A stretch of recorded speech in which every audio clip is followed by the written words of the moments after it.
I have one last question for you. So what is the Grazier choice and how does it help grazing animals? We talked about Joel using the PNB, but you also have a product called Grazier's Choice. Why do grazing animals need? Wouldn't they find everything pasture? You know, they find 95% of what they need out there on pastures. That's absolutely true. yeah. So let me just give you the quick history on Grazier's Choice.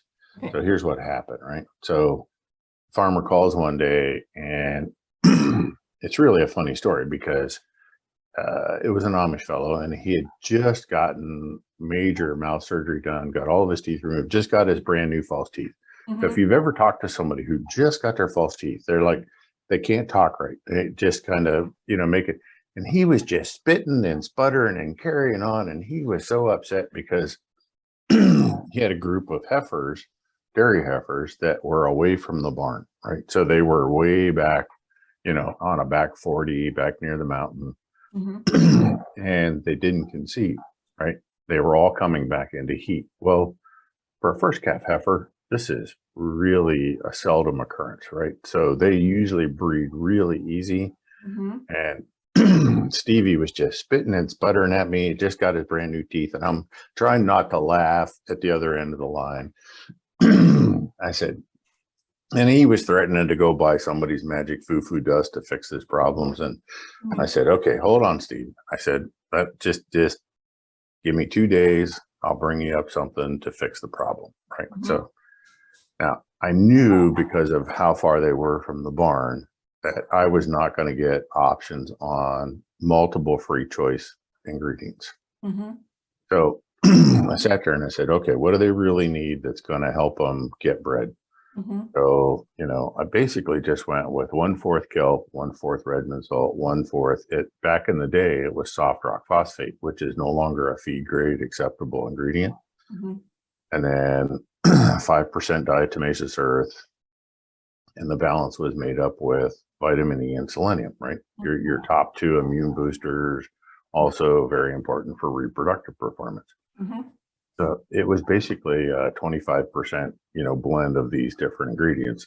I took it up, and I took 10 bags up to Steve, and he put it out, and I called him, within 30 days later, and every one of those heifers had bred. They were on the same pasture, same environment, same. So that's how Grazier's Choice got started. So we gave it a name, and off we go. Then come to find out that a lot of folks in grazing were doing like half kelp, half salt, or, different things. Well, that's really not quite enough. So the Grazier's Choice gives them about 9% calcium, 3% phosphorus, still has the same levels of vitamin E and selenium to support the immune system, right? So it's convenience shopping in that you have the salt, the kelp, a low impact calcium, phosphorus, mineral. Some people are opposed to the diatomaceous earth. It's not for worming. Okay. So in all actuality, the diatomaceous earth passes through, and in the manure pies, in the manure droppings, it retards larva growth from future flies. Right. So the fly larvae don't survive the diatomaceous earth in the manure. Right.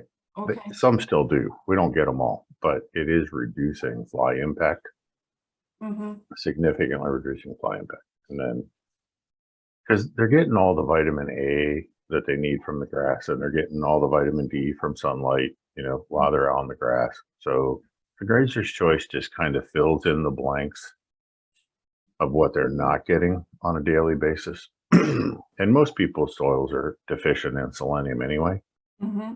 And most of our grasses that grow today don't pick up high levels of selenium anyway. There's only a few plants that have a deep enough taproot and have an appetite for selenium.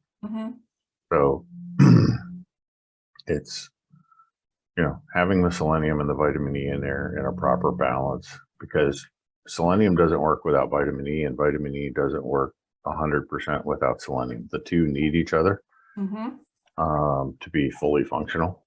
So that's that's why I have both in there. I think at the right level, in my opinion, but yeah. I'll trust your opinion any day, I guess. You've done it for long enough. Yeah. So, the grazer's choice is just covering the bases and allowing the farmer to basically put out one mineral mix. Right. So he doesn't have to have this and he doesn't have to have this. And all right. So I find making it more convenient for the farmer is definitely a plus. And we've found, the grazer's choice has been around it's been around for 20 some years now. And that formula has not changed. Now I had to replace the soft rock phosphate because the fluorine levels got too high. Right. And there are regulations for fluorine for ruminants. So I replaced that with aragonite and monocalcium phosphate, to get it back to the same levels. Right. So, but yeah, that mixture's been around for a long, long, long time. People for the most part are happy. They're happy with the convenience, but they're also happy with the performance. So. Right.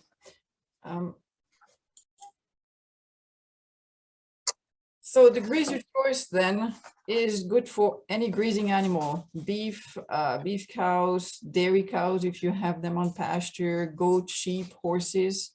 Yes. Yeah. Yep. The only thing for, and I don't know what the theory or what, how Canadian farmers or your followers are looking at it, but sheep, we're getting really good feedback. So we make a grazer's choice with copper added to it. And the sheep people are really liking it. So it's reducing their parasite or their worming protocols. So, and that product is 1,000 parts per million of copper. Right. Which sounds like a lot, but it's really not, considering they only eat about an ounce and till it gets diluted with all the grass they're eating and everything else that goes with it. It's not, they're not getting toxic levels, but people should proceed with caution when doing that. So there is a potential. No, the Canadian grazer choice doesn't have that, does it? No, you have no added copper to that whatsoever. So okay, so is it will it still provide what goats and sheep? I know there is the copper issue for goats need more than sheep. Yeah. So goats you typically want 2,000 parts per million.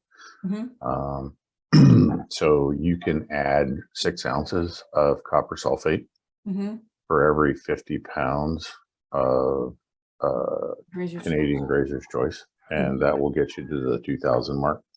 Okay. So, yeah, you can hand add that locally, and that way you can still have it for, and even for some cattle, certain times of the year when parasites are more active, like in the spring and the fall. There's no reason not to add that 6 ounces of copper sulfate per 50 pounds. Now, cattle guys usually dump the whole bag in the mineral feeder. So it's not that unhandy, to pre-weigh, some 6 ounce bags, take it with you.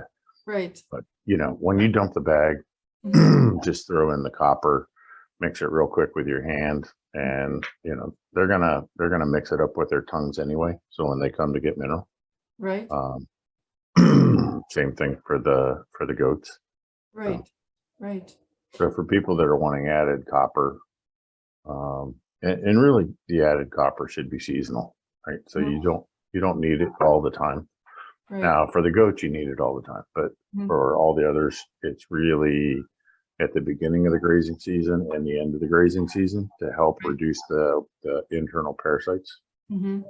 We have a farmer down in who is actually doing very, very strict grazing rotation to make sure that his sheep never get back on the same pasture during that year. And that has made a huge difference for him because I believe it. Yeah.